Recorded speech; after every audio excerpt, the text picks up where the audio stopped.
അമ്മ മടിയിൽ ചേർത്തിരുത്തി അന്നെന്നോടു പറഞ്ഞു, ഈ അമ്മ നിന്നെ മറന്നാലും ദൈവം നിന്നെ മറക്കില്ല.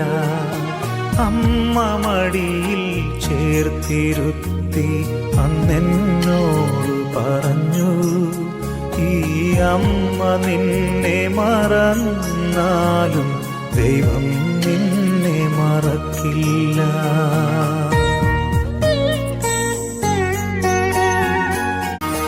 ലോകരെല്ലാം നിന്ദനമേകി നിന്നെ വെറുത്താലും, മനസ്സുമുറിയും വാക്കു ചൊല്ലി വേർതിരിച്ചാലും,